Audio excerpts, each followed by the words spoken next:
Para hadirin dan hadirat yang dimuliakan oleh Allah, kalau seandainya kita berbicara, yang paling penting ada pendapat seorang alim dari alim ulama, maka semua perkara itu adalah khilaf. Kalau seandainya begini model cara orang beragama, maka tidak ada yang haram di muka bumi ini. Semuanya halal. Antum mau mut'ah? Mau mut'ah? Mut'ah gayanya Syiah mau atau tidak? Kalau antum mau, ada pendapat sahabat Nabi SAW membolehkan mut'ah. Antum mau mabuk-mabukan? Mau? Minum-minuman keras mau?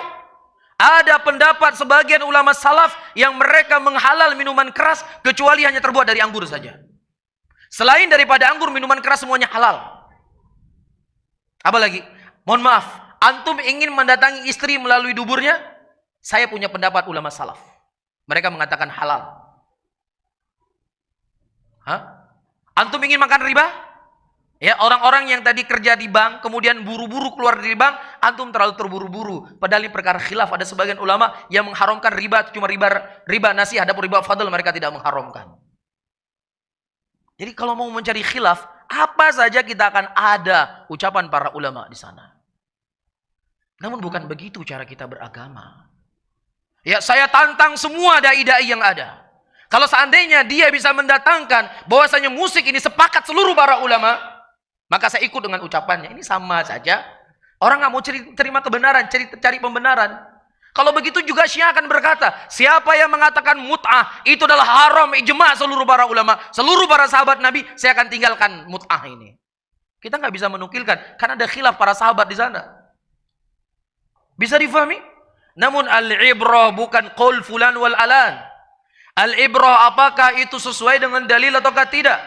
Allah mengajarkan kita dalam Al-Quranul Karim, innama kana qaulal mu'minin idza du'u ila Allahi war Rasul liyahkuma bainahum ayyaqulu sami'na wa ata'na.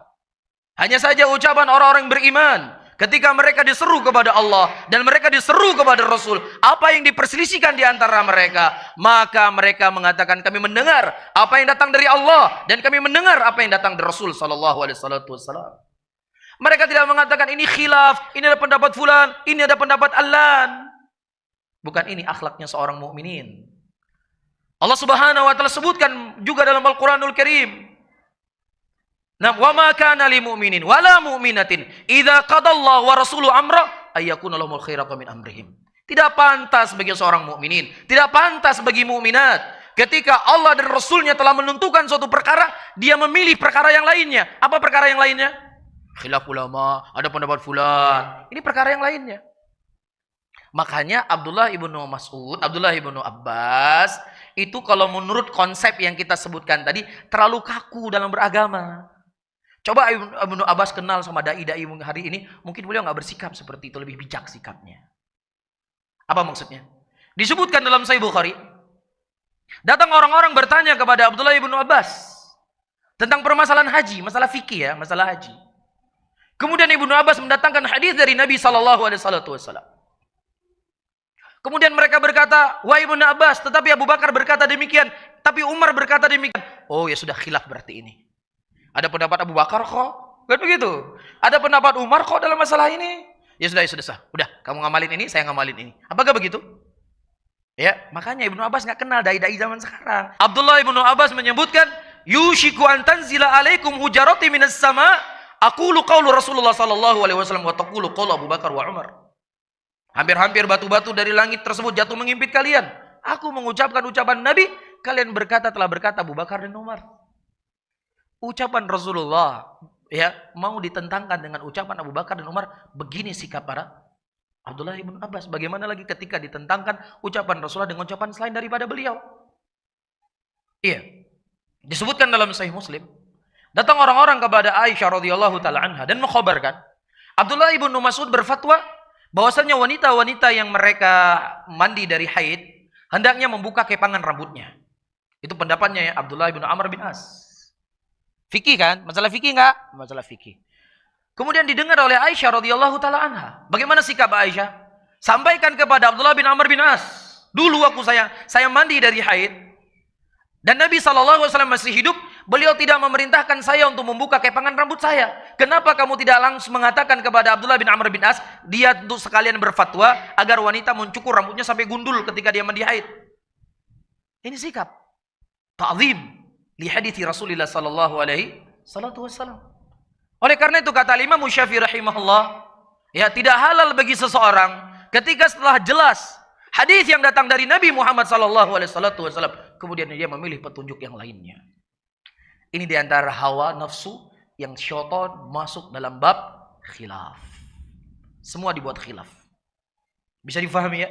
Sementara hadis masalah musik, hadis yang begitu jelas, yang begitu gamblang, ayyuhal hadirun wal hadirat ini dimuliakan oleh Allah, ya dari sisi sanad dan juga dari sisi matan, ya Ibnu Hazm rahimahullah jelas di sini beliau keliru, dan yang mengatakan beliau keliru bukan saya, karena saya seorang penuntut ilmu, tidak akan mungkin mengkelirukan seorang sekaliber Ibnu Hazm rahimahullah, tetapi ucapan beliau telah dikritik oleh banyak para ulama hadis.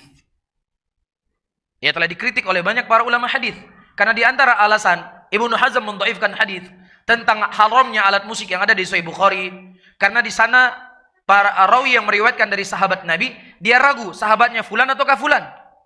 Dalam kaidah ilmu hadis disepakati oleh para ulama hadis bahwasannya majhulnya seorang sahabat, misalnya ada sebuah hadis, hadisnya dari Abu Hurairah, ataukah dari Ibnu Aisyah, ataukah dari Ibnu Umar, ataukah dari Ibnu Abbas, ataukah dari Umar bin Khattab, bingung mana di antara mereka yang meriwayatkan hadis ini. Ini tidak memudaratkan hadis, karena seluruh para sahabat Nabi apa? Udul.